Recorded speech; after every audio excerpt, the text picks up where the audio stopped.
하나님 감사합니다. 우리 사랑하는 성도의 삶을 주님께서 받아주셔서 또 주님 앞에 나와 예물을 드린 우리 사랑하는 성도의 손길 또한 기억하여 주시고 또 이 시간 온라인으로 함께 드린 우리 성도들의 삶 가운데도 동일하게 역사하여 주셔서 또 사정으로 인해서 또 예배하지 못하는 우리 동일한 우리 성도들의 마음에도 역사하여 주셔서 늘 하나님과 함께 동행하며 하나님의 은혜를 누리며 하나님께 소망을 두며 살아갈 수 있도록 주님 인도하여 주시옵시고 하나님 이 땅을 살아가는 데서 필요한 것들이 부족하여서 곤란당하지 않도록 주님께서 세밀하게 역사하여 주시옵소서. 늘 주께 감사드리며 예수님의 이름으로 기도드립니다. 같이 하나님의 말씀 보겠습니다. 민수기 11장입니다. 민수기 11장 16절에서 23절까지 보겠습니다.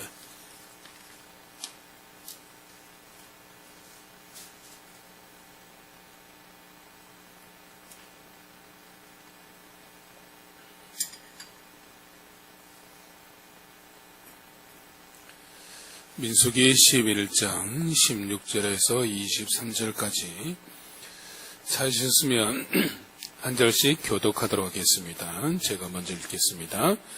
여호와께서 모세에게 이르시되 이스라엘 노인 중에 내가 알기로 백성이 장로와 지도자가 될 만한 자 70명을 모아 내게 데리고 와 회막에 이르러 거기서 너와 함께 서게 하라.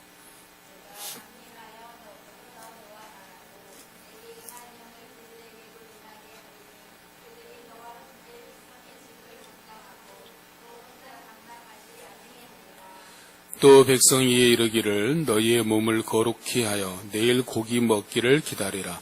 너희가 울며 이르기를 누가 우리에게 고기를 주어 먹게 하랴. 애굽에 있을 때가 우리에게 좋았다 하는 말이 여호와께 들렸으므로 여호와께서 너희에게 고기를 주어 먹게 하실 것이라.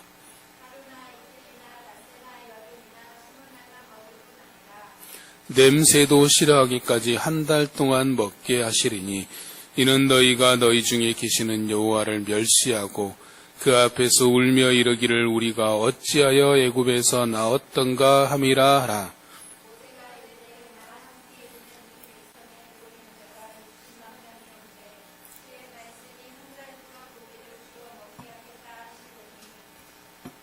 그들을 위하여 양떼와 소떼를 잡은들 조카하며 바다의 모든 고기를 모은들 조카오리까. 같이 읽습니다. 여호와께서 모세에게 이르시되 여호와의 손이 짧으냐 내가 이제 내 말이 내게 응하는 여부를 보리라. 아멘. 내 마음이 지옥일 때라는 책이 있습니다. 자, 읽어보진 않았지만 제목이 인상적이어서 기억을 하고 있습니다. 그래서 이 저자가 세바시에서 강연을 했는데 조회수가 보니까 200만이 넘었더라고요. 그걸 보면서 무엇을 느끼냐면 사람들이 힘든 사람이 참으로 많구나라는 생각을 했습니다. 저자가 말하는 자신의 마음이 지옥과 같을 때는 뭐냐면 내 마음이 내가 있는 곳에서 지금 행복함을 느끼지 못하고 있다라면 내 마음이 지옥과 같은 것이다 라고 말하고 있죠. 그러면서 이제 저자가 권면하는 조언법 중에 하나가 뭐냐면 그렇게 말하더라고. 생각이 바뀌었다라고 말하고 생각이 바뀌었다라고 말하라고 권면하는 걸 들었습니다. 생각이 바뀌었다는 게 뭡니까? 자신의 관점을 바꾸라라는 거죠. 이번 주에 우리가 이제 함께 읽을 말씀은 민수기 8장에서 이제 12장까지 보게 됩니다. 민수기 8장은 등잔을 차려놓는 방식과 이스라엘의 모든 처음 태어난 자 대신에 레인을 하나님께 드리는 것에 대해서 말씀하고 있습니다. 민수기 9장은 이스라엘의 시내 광야에서 두 번째 유월절을 지키는 것을 말하고 있죠. 그 다음에 이스라엘이 행진할 때 또 멈출 때의 원칙, 즉 구름이 떠오르면 가고 또 떠오르지 않으면 멈추는 이러한 모든 것들이 여호와의 명령대로 행하였다라고 말씀하고 있습니다. 민수기 10장은 이제 나팔 신호에 관한 겁니다. 나팔을 2개 불 때 어떻게 하고 나팔을 크게 불 때 어떻게 하고 대적을 치러 나갈 때는 어떻게 하는지에 대해서 말씀하고 있습니다. 그리고 애굽 땅에서 나온 지 둘째 해 둘째 달 20날에 구름이 성막 위에 떠올라서 그들이 실제로 이제 행진하기 시작하였다라고 말씀하고 있죠. 그리고 이제 민수기 11장은 이스라엘 백성들이 고기가 없다고 불평하자 하나님께서 그들에게 메추라기를 공급한 사건을 기록하고 있습니다. 그리고 민수기 12장은 아론과 미리암이 모세를 향하여서 불평하였다가 미리암이 나병에 걸린 사건을 기록하고 있습니다. 오늘 우리가 보고자 하는 말씀은 이제 민수기 11장입니다.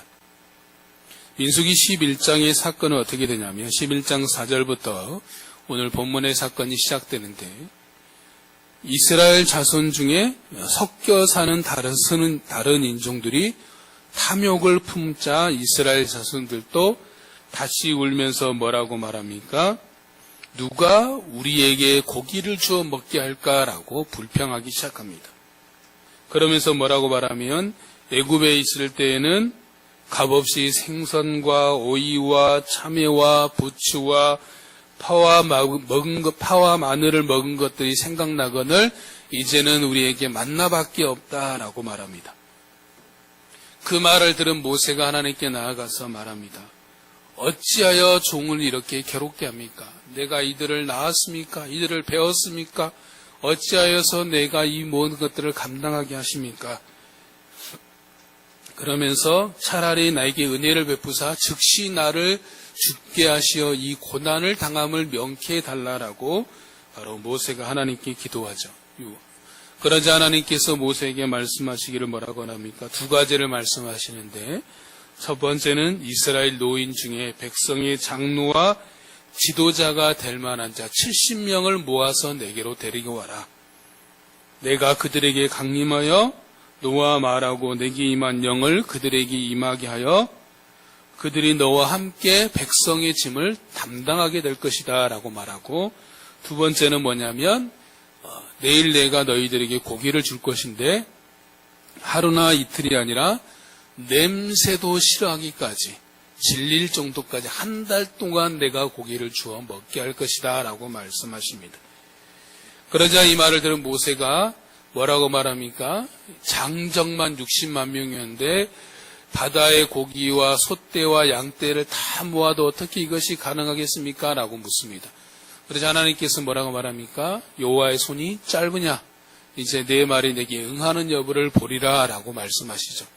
그리고 그 다음날 실제로 하나님께서 바다에서 바람을 불게 하여서 하룻길쯤 되는 길 좌우 사방에 높이로 한 1m 정도, 여기서 이제 2규빗이라는 것은 이제 우리식으로 환산하면 약 1m 정도 됩니다.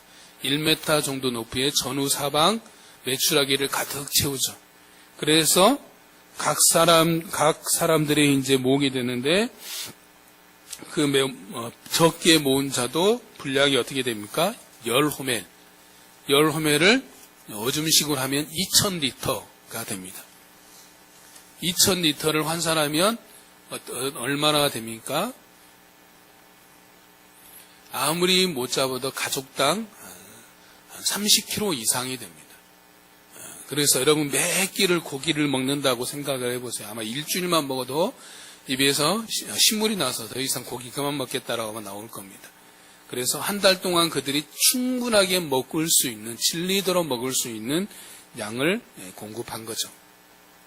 오늘 본문 말씀에서 제가 주목하여 본 것은 뭐냐면 바로 모세가 느낀 삶의 무거움입니다. 모세는 말 많은 이스라엘 백성들 장정만 60만 명, 전체 다 합하면 뭐겠습니까? 아무리 적게 잡아도 200에서 300만까지 되는 이러한 백성들을 이끌고 가는 가정 가운데 있습니다. 이들이 불평을 한마디만 해도 얼마나 정신없겠어요. 60만만 한마디만씩 해도 정신이 없는데 200만의 사람들이 말 한마디만 해도 200만의 소리가 들리는 거잖아요.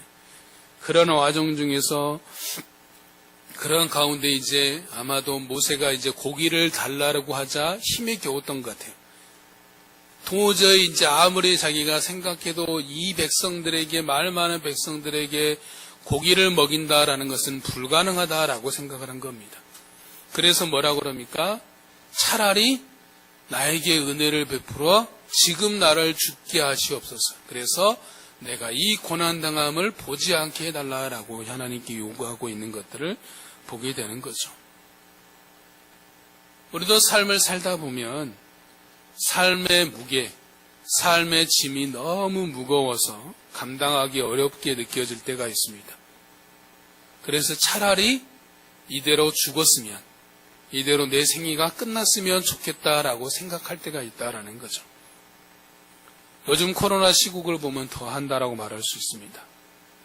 요즘 하는 사람들이 주로 하는 말이 뭐입니까? 버티기가 너무 힘들다. 살기가 너무 힘들다. 뭐 거기에는 여러 가지 요인들이 있겠지만 한마디로 말하면 너무 어렵다. 죽겠다. 희망이 없다. 라고 말들을 하고 있습니다. 이렇게 삶의 무게가 힘겹게 느껴질 때, 하루하루 살아가는 것이 너무나 어렵게 느껴질 때, 지칠 때, 무거울 때 우리가 어떻게 해야 되는가라는 것들을 오늘 말씀을 통해서 우리가 좀 생각해보고 적용하고자 하는 것입니다. 하나님께서 모세에게 한 달 동안 고기를 질리도록 먹게 하시겠다라고 말씀하시자 모세는 뭐라고 말씀했어요? 불가능하다라고 이야기했죠. 그러자 하나님께서 뭐라고 했습니까? 여호와의 손이 짧으냐? 내가 이제 내 말이 응하는 여부를 보리라 라고 말하고 있는데, 여기서 손이라는 것은 여호와의 능력, 여호와의 권능을 상징합니다. 짧다라는 건 뭐겠습니까? 부족하다, 한계가 있다라는 것을 말하는 거죠. 그래서 해결할 능력이 없다라는 의미로 짧다라는 의미를 쓰고 있는 거죠. 그래서 하나님께서 모세에게 반문하고 있는 겁니다. 내가 이 일을 해결할 능력이 없다고 보느냐라고 반문하고 있는 것이죠. 여기서 우리가 먼저 첫 번째로 생각해 볼 것은 우리가 하나님의 능력을 경험하는 데 있어서 걸림돌, 방해물이 되는 것은 뭐냐라는 거죠. 크게 세 가지 정도로 생각해 볼 수 있는데, 첫 번째는 이스라엘 백성들이 고기를 달라고 불평하는 시발점이 된 것에서 알 수 있습니다. 4절 한번 보시기 바랍니다. 4절에 보면 그 시발점이 뭐라고 말하고 있습니까? 그들 중에 섞여 사는 다른 인종들이 탐욕을 품음에 이스라엘 자손도 다시 울며 이르되라고 말하고 있죠. 바로 하나님의 능력을 가로막는 첫 번째 장애물은 뭐냐면 탐욕입니다. 탐욕이 무엇입니까? 탐욕을 이제 히브리어 단어로 보면 타바라는 뜻입니다. 말 자체로는 뭐냐면 욕망이죠. 영어로 보면 greedy desire라고 되어 있습니다. 즉 탐욕스러운 갈망이라고 되어 있어요. 탐욕이라는 것을 사전에 찾아보면 지나치게 탐하는 욕심이라고 되어 있습니다. 그러니까 탐욕은 뭐냐면 내게 주어진 것에 만족하지 않고 감사하지 않고 더 원하는 것, 더 바라는 것, 더 가지고자 하는 것이 탐욕이다라는 거죠. 그래서 탐욕을 품게 되면 어떻게 되겠습니까? 감사하지 않게 되고 자족하지 못하게 되고 항상 더만을 외치게 됩니다. 더 원하고 더 바라고 더 갈망하고 더 있어야 된다고 더 있어야 된다고 끊임없이 더라고 외치며 사는 것이 탐욕을 품고 사는 사람의 모습입니다. 그래서 탐욕을 품으면 입술에서 떠나지 않는 것이 있습니다. 뭐가 떠나지 않겠습니까? 불평이 떠나지 않아요. 항상 불평을 달고 살아요. 이래서 안 되고 저래서 안 되고 이래서 부족하고 저래서 부족하고 이것이 탐욕을 품고 사는 자의 모습이다라고 말할 수 있습니다. 오늘 본문에서도 마찬가지죠. 그래서 그들이 탐욕을 품자 제일 먼저 뭐가 나옵니까? 불평과 원망이 터져 나오는 것들을 보게 되죠. 그들이 하고 있는 불평이 뭡니까? 애굽에 있을 때는 뭐를 먹었다 그랬어요?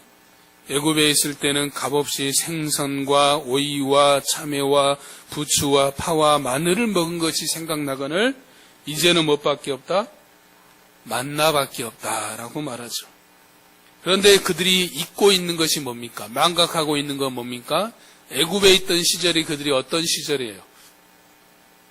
노예로 종으로 지냈던 시절입니다. 그것들은 잊어버리고 이제는 만나밖에 없다라고 불평하고 있는 거죠.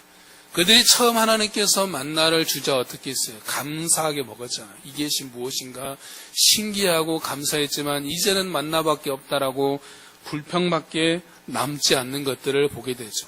그들이 탐욕을 품자 바로 감사하지 못하고 불평하고 있는 겁니다.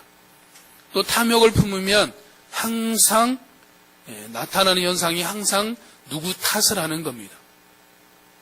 다른 사람 때문이야. 환경이 도와주지 않는다. 다른 사람이 나를 못 알아준다. 사회가 나를 못 알아준다.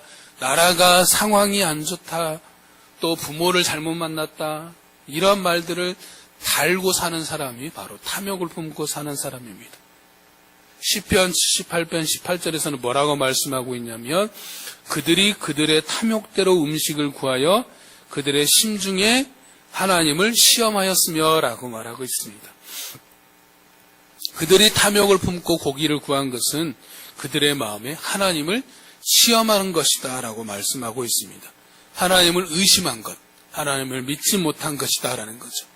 결국 탐욕은 어디까지 연결됩니까? 하나님이랑 한 불신까지 이어지게 되는 것들을 보게 됩니다. 다음 말씀을 한번 봐봅시다.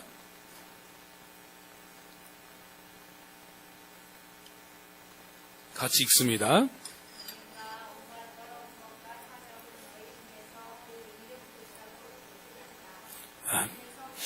마땅한 반이라. 아멘.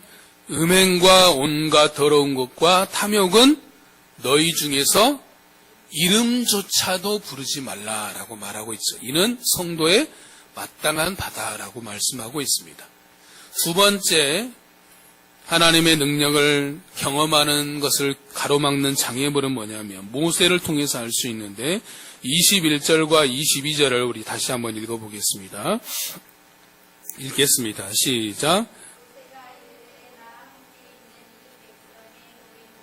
60만 명이온데 주의 말씀이 한 달 동안 고기를 주어 먹게 하겠다 하시오니 그들을 위하여 양떼와 소떼를 잡은들 조카오며 바다의 모든 고기를 모은들 조카오리이까.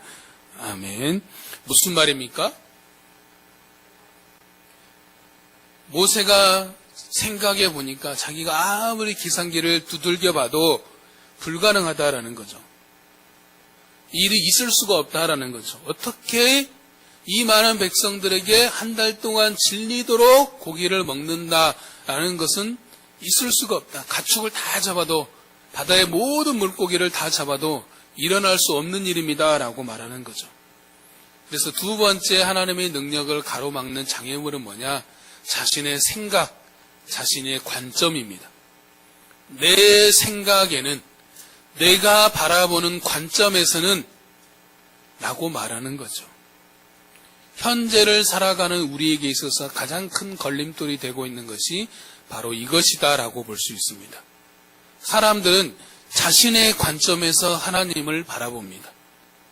그래서 자신이 이해할 수 있고 믿을 수 있고 어떤 수용할 수 있는 하나님만 믿고 이해하고 따르려고 합니다. 자신의 생각과 관점을 뛰어넘어 일하시는 하나님은 믿지도 않고 이해하지도 않고 받아들이지도 않는 것이죠. 그런데 우리가 알아야 될 것은 우리 하나님은 우리의 생각과 우리의 관점에 갇혀 계시는 분이 아니다라는 거죠. 만약에 우리 하나님이 나의 생각과 나의 관점에 갇혀 계시는 분이라면 저는 그런 하나님을 믿지 않았을 거예요. 나의 생각과 관점을 뛰어넘어 역사하시는 한계가 없으신 분이시기 때문에 내가 그 하나님을 믿을 수 있는 겁니다. 사복음서에 보면 모두 등장하는 이야기가 있습니다. 그 중에 하나가 예수님의 오병이어 사건입니다. 오병이어 사건은 모든 사복음서에 다 등장을 하고 있는데 예수님이 빈들에 거할 때 많은 사람들이 몰려들어서 그래서 예수님의 말씀을 듣습니다. 그래서 시간이 저녁 때가 되었습니다. 그래서 제자들이 예수님께 와서 무리들을 마을로 보내어 먹을 것을 사 먹게 하옵소서라고 말합니다. 그러자 예수님께서 보낼 것이 없다. 너희가 주어라 라고 말씀하죠. 그러자 그 중에서 이제 복음서마다 약간 차이가 있는데 빌립이 말하죠. 예수님께서 빌립이 말하자 뭐라고 말합니까? 200데나리온을 가지고 있어도 불가능합니다. 200데나리온에도 족하겠습니까? 이 말은 뭐냐면 200데나리온이라는 것은 빌립이 생각한 한계치거든요. 그래서 자기가 200데나리온을 가지고 있어도 이 많은 무리들을 다 먹일 수 없다라고 생각합니다. 그때 또 누가 옵니까? 안드레가 소년의 간식이었던 오병이어를 들고 나와서 예수님께 드리면서 뭐라고 말합니까?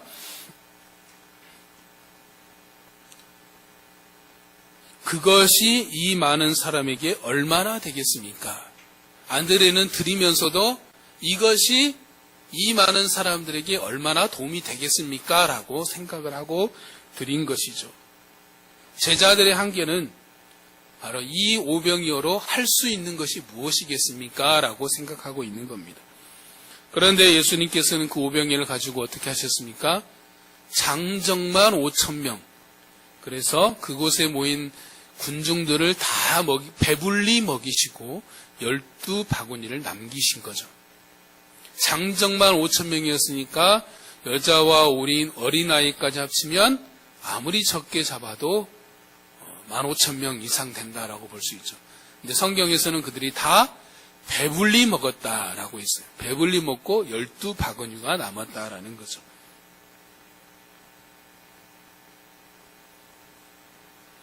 우리의 생각에 바로 이러한 빌립과 안드레의 모습과 같다라는 거죠. 우리의 생각으로 이미 이 일이 가능하겠습니까? 눈에 보이는 현상을 보면서 이 일이 가능하겠습니까? 라고 미리 판단해버리는 우를 범할 수 있다라는 거죠. 또 한 예로 베드로가 제6시 기도 시간이 되어서 지붕으로 올라갔습니다. 그때 하늘이 열리고 한 그릇이 하늘에서 내려오는 것을 보니 큰 보자기 같고 네 길을 메어 땅에 들이웠습니다.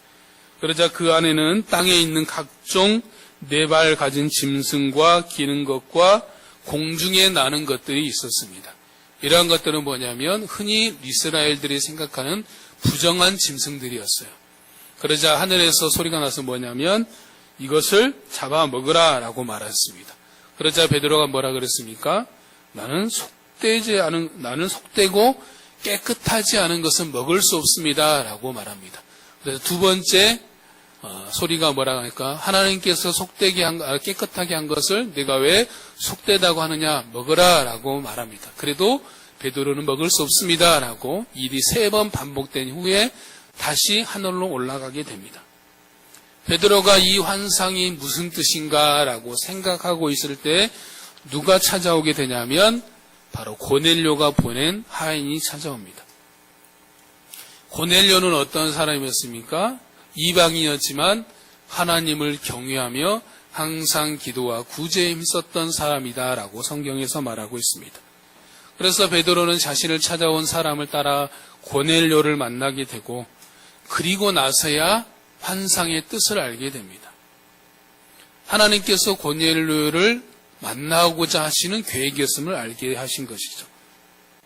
베드로는 속되고 부정한 것을 먹으면 안 된다는 자신의 틀 속에 갇혀 있었지만 하나님은 그런 틀을 깨버리시고 바로 이방인 고넬료를 준비하고 계셨던 것을 보게 되는 거죠. 엘리야는 어떻습니까? 엘리야가 갈멜산에서 위대한 믿음의 승리를 거둔 이후에 이세벨의 말 한마디에 마음이 녹아서 탈진하여 로뎀나무 아래에서 죽기를 청하였다가 다시 이제 힘을 얻어서 호렙산으로 가서 뭐라 그랬습니까? 하나님께 나만 남았다라고 하소연하죠. 그러자 하나님께서 뭐라고 말씀합니까? 내가 바알에게 무릎 꿇지 않은 7,000명을 남겨놓았다. 내 생각에는 나밖에 없습니다라고 했지만 하나님께서 뭐라고 하냐면 아니다. 내가 바알에게 무릎 꿇지 않은 7,000명을 남겨놓았다라고 말하고 있습니다. 이것이 하나님의 관점과 우리의 생각의 차이라는 것을 알 수 있죠. 세 번째는 23절에서 찾아볼 수 있습니다. 23절에서 하나님께서 모세에게 뭐라고 반문하셨습니까? 여호와가 손이 짧으냐? 이 말은 뭡니까? 너는 왜 나를 온전히 믿지 못하느냐라고 물으시는 겁니다. 하나님의 능력을 경험하지 못하는 세 번째 요소는 불신입니다. 하나님을 믿지 못하는 것. 하나님을 믿지 못하는 것은 하나님의 말씀과 그분의 능력을 내가 신뢰하지 못하는 겁니다. 철로 역정을 쓴 존 번연은 불신에 대해서 뭐라고 말했냐면 불신은 고양이처럼 9개의 목숨을 가졌습니다 라고 말했습니다. 그 말은 뭡니까? 아무리 죽여도 되살아난다라는 거죠. 찰스 스펄전 목사님 뭐라 그랬냐면 불신은 예수님을 멸시하는 행위다라고 말했습니다. 예수님께서 제자들과 함께 배를 타고 바다를 건널 때 바다에 큰 놀이 일어서 배에 물결이 들이닥치면서 배가 뒤집어질 위험에 처하게 됐습니다. 그러자 제자들이 배에서 주무시고 계시던 예수님을 깨워서 주여 우리가 죽게 되었사오니 우리를 도와주소서라고 요청하죠. 그러자 예수님이 깨어나셔서 바람과 바다를 잔잔하게 하신 이후에 그들에게 뭐라고 말합니까? 믿음이 작은 자들아 왜 무서워하느냐라고 말하죠. 믿음이 작다라는 게 뭡니까? 왜 나를 믿지 못하느냐? 왜 나를 신뢰하지 못하느냐라고 말하고 있는 거죠. 제자들이 놓치고 있었던 사실이 뭡니까? 그 배에 누가 계셨다? 예수님이 계셨다라는 사실을 놓치고 있었다라는 거죠. 그들이 예수님이 신뢰했다라면, 온전히 믿고 있었다라면 배가 완전히 전복될지라도 가만히 요동하지 않았을 겁니다. 그런데 예수님을 온전히 신뢰하지 못했기 때문에 배에 물이 들어오자 이제 두렵기 시작하고 무섭기 시작한 것을 알 수 있다라는 거죠. 예수님께서 산상수훈에 말씀하신 보면 목숨을 위하여 무엇을 먹을까, 무엇을 마실까, 몸을 위하여 무엇을 입을까 염려하지 말라라고 말씀하시면서 그렇게 말합니다. 공중의 새를 보라, 들의 백합화가 어떻게 자라나는가 보라, 생각하여 보라라고 말씀하십니다.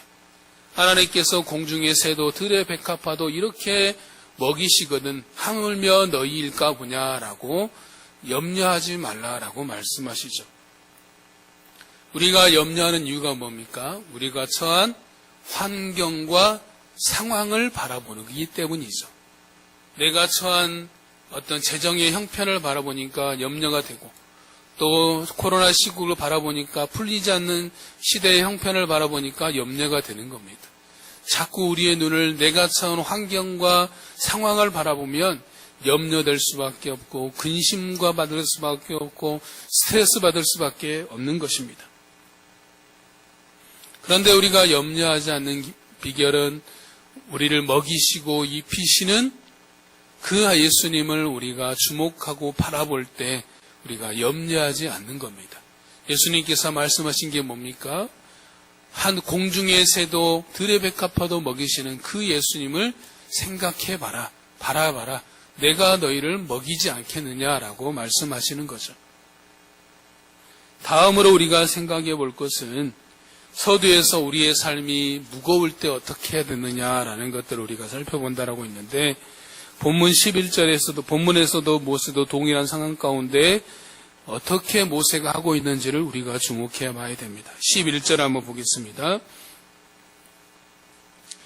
11절을 한번 읽겠습니다. 시작.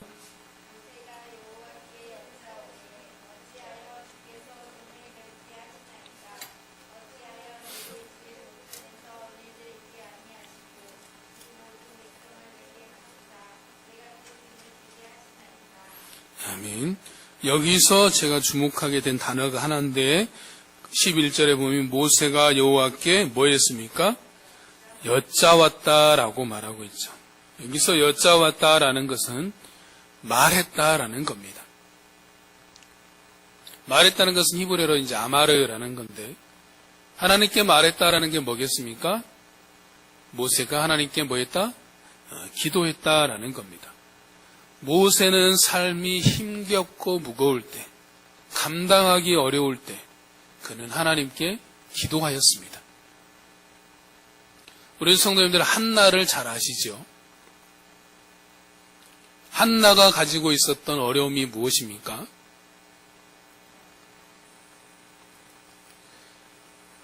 한나의 남편이 엘가나인데 엘가나에게 두 명의 아내가 있었습니다. 한나와 분인나가 있었는데 한나는 자녀가 없고 분인나는 자녀가 있었죠. 그러자 분인나가 그것을 가지고 매일같이 심하게 한나를 괴롭혔던 것 같아요.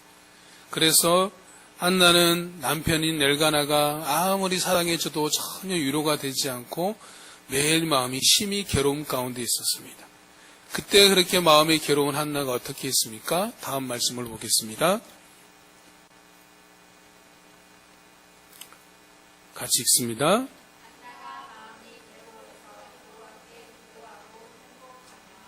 아멘. 이것을 새 번역 버전으로 보면 뭐라고 되어 있냐면 한나는 괴로운 마음으로 주님께 나아가 흐느껴 울면서 기도하였다라고 되어 있습니다. 여기서 말하는 괴로웠다라는 것은 히브리어로 마라라는 것인데 뜻은 쓴맛, 맛중에서 쓴맛이 있잖아요. 다르게 말하면 한나는 마음이 쓰라렸다라는 거죠. 우리가 살다 보면 마음이 쓰라리게 느껴질 때가 있잖아요. 한나는 마음이 너무나 쓰라리고 괴롭다, 너무나 쓰라리고 아파서 하나님께 울면서 기도한 것입니다. 역대하 14장에 보면 유다왕 아사왕이 나옵니다. 아사왕 시절에 구스 사람 세라가 100만 대군과 병거 300대를 이끌고 유다 땅을 침공해 옵니다. 아사는 도저히 자신의 힘으로는 이 대군을 물리칠 수 없었습니다. 그때 아사왕이 한 것이 무엇이냐면 바로 하나님께 기도하는 것이었습니다. 뭐라고 기도했냐면 아사가 그의 하나님 여호와께 부르짖어 이르되 여호와여 힘이 강한 자와 약한 자 사이에는 주밖에 도와줄 리가 없사오니 우리 하나님 여호와여 우리를 도우소서. 우리가 주를 의지하오며 주의 이름을 의탁하옵고 이 많은 무리를 치러 왔나이다. 여호와여 주는 우리 하나님이시오니 원하건대 사람이 주를 이기지 못하게 하옵소서라고 말하죠. 자신이 도저히 감당할 수 없는 적군 앞에 그는 하나님께 기도하였습니다. 그럴 때 하나님께서 구스 사람을 치시어 그들을 물리치게 하신 겁니다. 히스기야도 마찬가지입니다. 히스기야가 유다를 다스리고 있을 때 북이스라엘을 멸망시킨 아수르 군대가 이제 남유다 땅도 멸망시키기 위해서 쳐들어왔습니다. 그러면서 사신을 보내서 항복하라는 서신을 보내게 되죠. 도저히 히스기야는 감당할 능력이 없었습니다. 그래서 그 편지를 받아든 히스기야는 이렇게 했습니다. 새 번역 버전으로 제가 읽어드리겠습니다. 히스기야는 사신들에게서 이 편지를 받아 읽었다. 그런 다음에 주님의 성전으로 올라가서 주님 앞에 편지를 펴놓은 뒤에 주님께 기도하였다라고 말하고 있습니다. 히스기야는 기도하였습니다. 자신 앞에 놓여진 문제를 하나님께 내어 맡김으로 하나님께 말함으로 하나님께 내어 맡긴 것입니다. 기도하였다라는 것은 하나님의 손에 내어 맡겼다라는 것이죠. 그분이 하시도록 내어드렸다라는 겁니다. 내가 하고자 하는 것이 아니라 하나님이 하시도록 하는 것이 바로 기도입니다. 한 사람을 더 예로 들면 다윗입니다. 다윗이 사울 왕이 자기를 죽이려 하자 광야로 피하여 이제 피신 생활을 할 때 가드왕 아기스에게 피신하고 있을 때 가드왕 아기스가 시글락이라는 지역을 그에게 할당해 준 적이 있습니다. 그래서 그곳에서 생활하는 중에 이제 이스라엘과 블레셋과의 싸움이 벌어지게 된 겁니다. 그러자 다윗도 그 전쟁에 참여하고자 했습니다. 그래서 처음에 아기스 왕이 다윗과 그의 군대들을 데리고 전쟁에 참여하려고 했는데 블레셋 다른 모든 군대들이 다윗이 참전하는 것을 반대했습니다. 그래서 어쩔 수 없이 다윗이 시글락으로 돌아가게 되죠. 그런데 돌아와 보니까 이방 나라 사람들이 시글락을 침노하여서 자기의 모든 아내와 자녀들을 다 사로잡아 간 것입니다. 그러자 함께했던 다윗의 군대들이 다윗을 죽이려고 했습니다. 그때 다윗이 어떻게 했냐면 마음이 다급하여서 하나님을 힘입어 용기를 얻어서 하나님께 기도하였습니다. 그랬더니 그래서 하나님께 뭐라고 기도했냐면, 내가 지금 이들을 쫓아가면 잡을 수 있겠습니까? 라고 말하자 하나님이 잡을 수 있다라고 말하자 쫓아가서 그들을 잡아서 다시 자녀들과 아내들을 구하여서 돌아오게 되는 것들을 보게 되는 것입니다. 다윗이 다급할 때 했던 건 뭐냐면 하나님께 기도하였던 것입니다. 다음 말씀을 봐봅시다. 같이 읽습니다.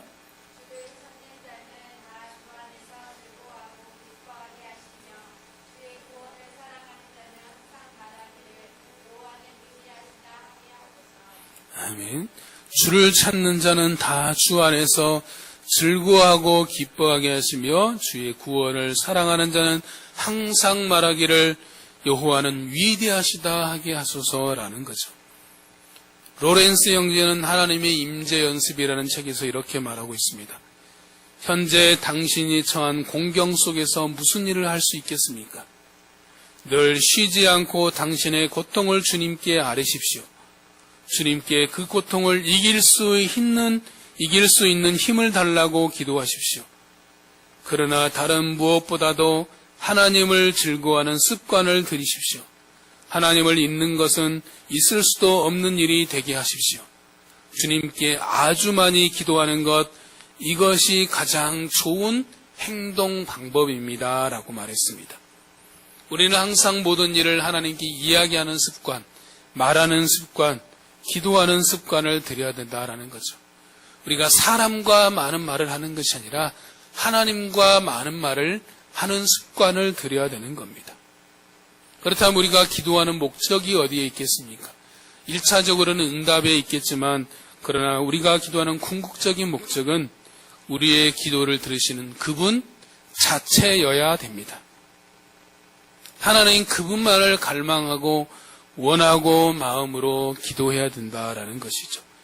기도는 뭐와 같냐면 나는 당신 없이는 살 수 없습니다라는 우리의 믿음의 고백이 바로 기도입니다.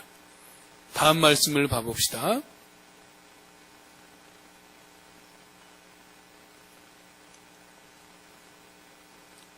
같이 읽습니다.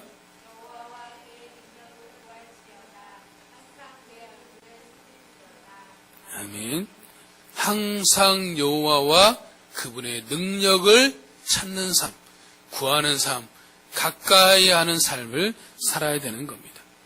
그러할 때 요한복음 16장 24절에서 말씀하고 있는 것처럼 지금까지는 너희가 내 이름으로 구하지 아무것도 구하지 아니하였으니 구하라 그리하면 받으리니 너희 기쁨이 충만하리라 라는 것들을 우리가 경험하게 되는 겁니다. 그분을 구할 때 그분이 주시는 기쁨을 우리가 받게 되는 것입니다. 기도의 능력이라는 책에 보면 이런 구절이 있습니다. 제가 읽어드리겠습니다. 우리가 옹색하게 사는 것은 기도 생활에 인색하기 때문입니다. 골방에서 잔치하는데 많은 시간을 들일수록 우리의 삶이 기름지고 알차게 될 것입니다. 우리가 골방에서 하나님과 함께 머무를 수 있는 능력은 우리가 골방 밖에서 하나님과 같이 할 수 있는 능력을 결정합니다. 라고 말했습니다. 우리의 삶의 윤택함은 우리의 기도의 골방의 생활에 달려있다라고 말하고 있는 것입니다. 우리가 기도하는 궁극적인 목적은 우리의 기도를 들으시는 하나님 그분 자체여야 됩니다. 그분과의 교제에 있어야 됩니다. 응답은 그분과의 교제에 따른 부수적인 결과물, 선물입니다. 우리가 응답에 초점을 두고 살게 되면 그때그때 달라지게 되죠. 예스라고 하나님께서 응답하시면 기쁨이 넘치고 감사가 되지만 때로는 하나님이 노라고 말하시고 아무런 응답이 없으면 우리의 마음이 좌절되고 낙심이 되고 그것에 대해서 왔다 갔다 하게 되지만 그러나 우리의 기도를 들으시는 하나님 그분에 우리가 초점을 맞추게 되면 응답이 어떻게 오든지 간에 상관없이 우리는 기뻐할 수 있고 평안함을 유지할 수 있고 감사함을 누릴 수 있게 된다라는 것이죠. 다음 말씀을 한번 봐봅시다.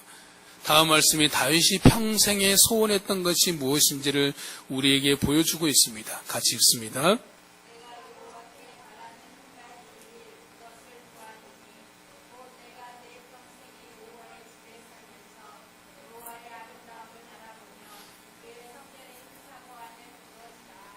아멘. 다윗이 소원하고 꿈꿨던 것은 다른 것이 아니에요. 하나님, 내가 위대한 왕이 되게 해주십시오.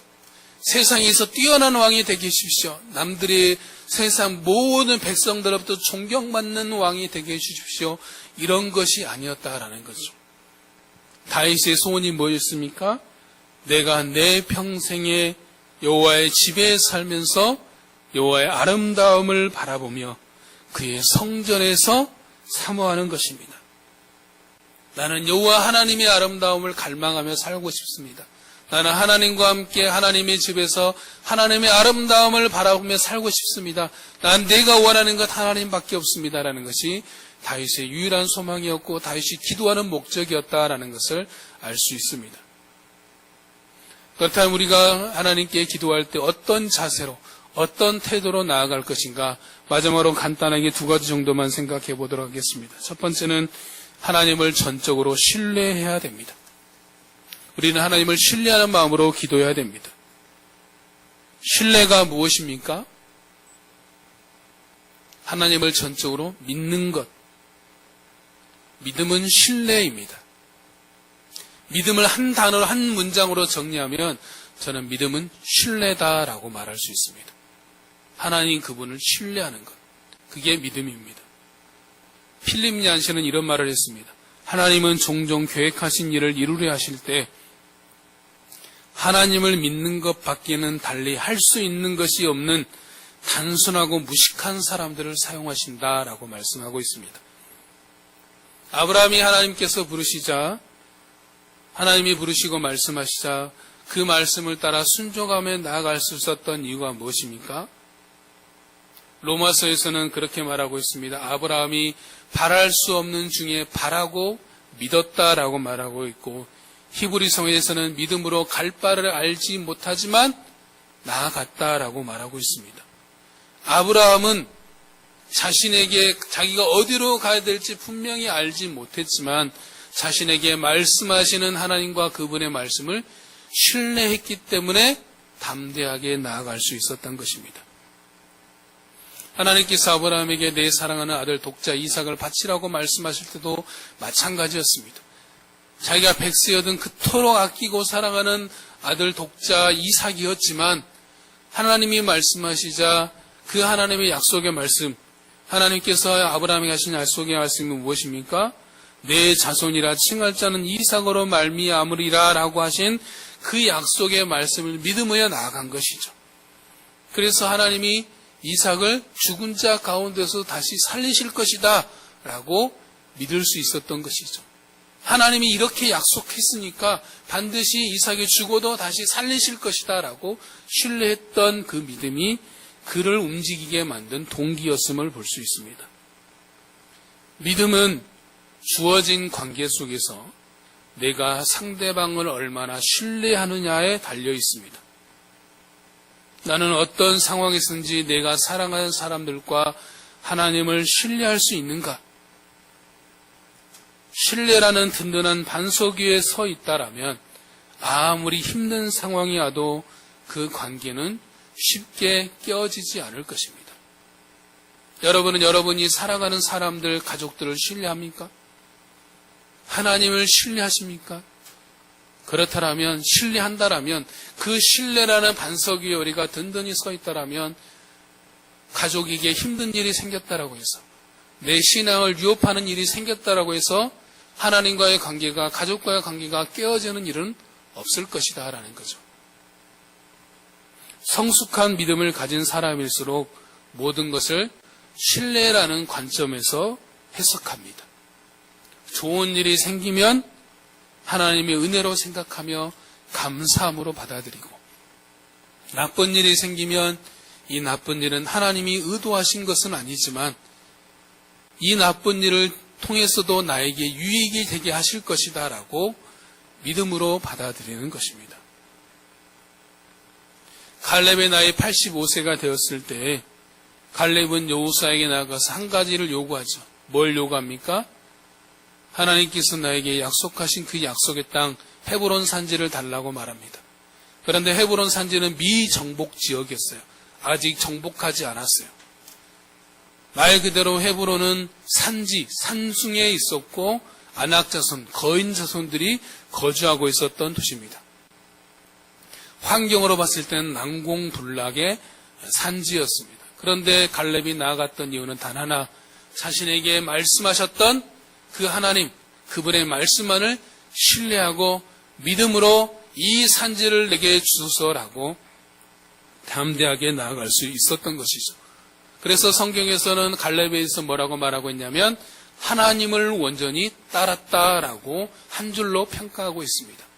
그 말은 뭡니까? 하나님을 온전히 신뢰했다라는 거죠. 이것이 갈렙의 삶 전체입니다. 갈렙은 일평생 하나님을 신뢰한 사람입니다. 필립 얀시는 내 안에 하나님이 없습니다라는 책에서 현재적인 믿음을 실천한다는 말은 눈에 보이는 내 삶의 이면이 어수선하기 짝이 없어도 그럼에도 불구하고 하나님이 내 앞에 놓인 문제들이 처리해 주실 것을 신뢰한다는 뜻입니다. 라고 말했습니다. 내 삶 속에서, 지금 현재 삶 속에서 내가 믿음으로 산다는 건 뭐냐면 내 삶에 내가 해결하기 어려운 삶의 짐들이, 어려움들이 닥쳐왔을지라도 하나님이 하실 거야, 하나님이 도와주실 거야, 하나님이 해결해 주실 것이다라는 분명한 신뢰가 있다라는 거죠. 그 신뢰라는 믿음이 바로 믿음으로 산다라는 것을 말한다라는 것입니다. 지난 주간에 우리 성도들과 대화하면서 제 마음이 참 흡족하고 기뻤습니다. 다른 것보다 기쁘고 감사했던 것은 뭐냐면 삶의 문제들을 믿음으로 그래도 해결해 보려고, 그러한 모습들을 보면서 그러한 아픔들이 아프지만 한편으로는 그래도 믿음으로 해결하는 것이 얼마나 기쁘고 감사한 일인가라고 하면서 하나님께 감사의 고백을 드리게 되었습니다. 그렇게 믿음으로 나아갈 때 하나님께서 더 크게 일하실 것들을 기대하고 소망하게 되는 것입니다. 두 번째, 우리가 하나님께 어떠한 마음으로 기도해야 되는가? 겸손한 마음으로 나아가야 됩니다. 두 사람이 성전에 기도하러 올라갔습니다. 한 사람은 바리새인이었습니다. 바리새인은 그렇게 기도했습니다. 서서 따로 기도하며 하나님이여, 나는 다른 사람들 곧 도적, 토색, 불의, 간음을 하는 자들과 같지 아니하고 이 세리와도 같지 아니함을 감사합니다. 나는 일에 2번씩 금식하고 또 소득의 11조를 드립니다. 라고 기도했습니다. 반면에 세리는 어떻게 기도했습니까? 멀리 서서 감히 눈을 들어 하늘을 쳐다보지도 못하고 다만 가슴을 치면서 하나님이여, 나를 불쌍히 여기소서, 나는 죄인입니다. 라고 기도했습니다. 예수님께서 기뻐하시는 기도는 누구의 기도였습니까? 바리새인의 기도가 아니라 세리의 기도였습니다. 나를 불쌍히 여겨주소서, 나는 죄인입니다. 라고 기도하며 겸손한 마음으로 나오는 자의 기도를 하나님께서 들으신다라는 것입니다. 우리가 기억해야 할 것은 우리는 항상 유한한 피조물임을 잊지 말아야 됩니다. 피조물이라는 게 무슨 뜻입니까? 한계가 있다라는 거죠. 연약하다라는 거죠. 항상 도움이 필요하다라는 것을 말하는 겁니다. 동시에 또한 우리가 잊지 말아야 될 것은 우리가 예수 그리스도를 믿음으로 말미암아 의인이 되었지만 여전히 죄를 지을 수 있는, 죄성을 지니고 있는 연약한 인간임을 잊지 말아야 됩니다. 그 말은 내가 언제든지 넘어질 수 있고 쓰러질 수 있고 좌절할 수 있는 자입니다. 그렇기 때문에 오늘도 내일도 하나님의 은혜 없이는 살 수 없는 자임을 알고 그분 앞으로 나아가야 되는 겁니다. 그러므로 기도할 때 나아가는 것은 하나님의 은혜를 구하는 겁니다. 기도한다는 건 뭡니까? 나는 하나님의 은혜 없이는 살 수 없는 자입니다라는 것을 고백하는 겁니다. 말씀의 결론을 드리면 우리가 인생을 살다 보면 도저히 감당할 수 없는 일들과 수많은 아픔과 슬픔들을 내가 원하지 않아도 겪게 됩니다. 그럴 때 우리가 할 수 있는 게 뭡니까? 전능하신 하나님의 손을 붙잡아야 됩니다. 그분의 능하심을 힘입어야 됩니다. 그분의 능력으로 이겨야 됩니다. 그분의 능력을 힘입는 길은 그분께 나아가 나의 마음을 토하고 아뢰며 여쭈고 말하는 그러한 우리의 삶에 있는 것입니다. 그러므로 우리가 무슨 상황이 있느냐, 어떤 일을 만나느냐가 중요한 것이 아니라 내가 그 가운데서 항상 하나님께 나아가 말할 수 있느냐, 기도할 수 있느냐가 중요한 것입니다. 그러므로 저와 우리 사랑하는 모든 성도님들이 어떠한 형편 가운데 있든지 간에 항상 여호와께 여쭈는 자, 여호와께 말하는 자, 주께 기도하는 자로 살아가기를 주의 이름으로 축복합니다. 우리 찬송가 369장 같이 찬양 드리겠습니다.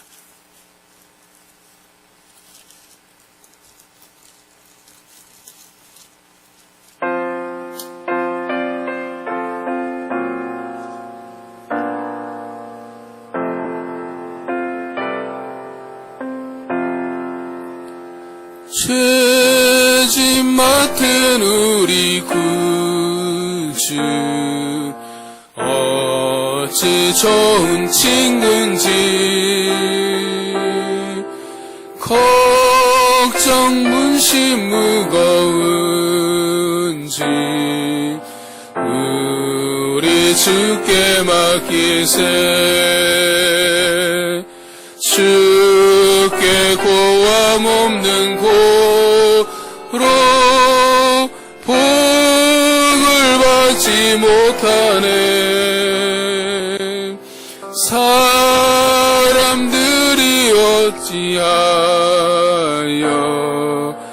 아랠 줄을 모를까.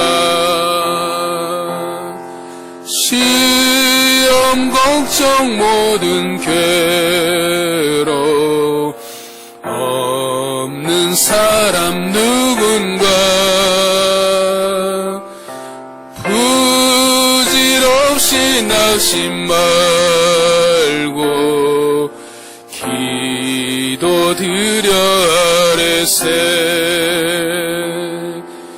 이런 진실하신 친구 찾아볼 수 있을까.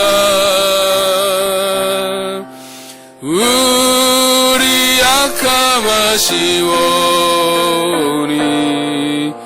어찌 아니하릴까. 근심 걱정 무거운지 아니 진짜 누군가 비난처는 우리 예수 주께 기도드리. 세상 친구 멸시하 너를 조롱하여도 예수 품에 안기어서 참된 위로 받겠네.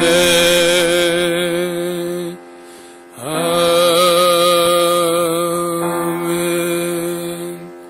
기도하겠습니다. 하나님 감사합니다. 하나님께서 허락하신 이 땅을 살아가면서 때로는 하나님 삶의 짐으로 인해서 너무나 무겁고 힘겹고 지칠 때가 있습니다. 또 삶의 환경들로 인해서 주저앉고 싶고 포기하고 싶고 이대로 삶을 마감하고 싶을 때도 있습니다. 그러한 우리의 마음들을 주님께서 아시고 품어주시고 위로하여 주시는 주님, 모세가 삶의 무거움에 지칠 때 하나님께 나아가 여쭈 아뢰었던 것처럼 우리의 삶의 현장 가운데서 삶에 지칠 때, 무거울 때, 피곤할 때 우리가 무엇보다도 그 모든 것을 하시는 우리 주님께 나아가 아뢰게 하여 주시고 여쭙게 하여 주시고 기도할 수 있도록 인도하여 주시고 그 가운데 하나님의 이루하심과 하나님의 만지심과 하나님의 평강을 우리가 경험할 수 있도록 주님 인도하여 주시옵소서. 이번 한 주간도 살아갈 때도 무슨 일 가운데서도 항상 주께 여쭙는 삶, 기도하는 삶을 살아갈 수 있는 우리 사랑하는 모든 성도들의 삶이 될 수 있도록 주님이 붙잡아 주시옵소서. 지금은 우리 주 예수 그리스도의 은혜와 하나님의 크신 사랑과 성령님의 감화감동 교통하심이 언제 어디서나 무슨 상황 가운데 전능하신 하나님께 항상 아뢰를 때, 여쭐 때 그 우리의 기도를 들으시고 역사하시고 기쁨을 주시고 평강을 주시는 그 하나님을 소망하며 살기를 소망하는 우리 사랑하는 모든 성도들 머리 위에 지금부터 영원까지 항상 함께 있을지어다.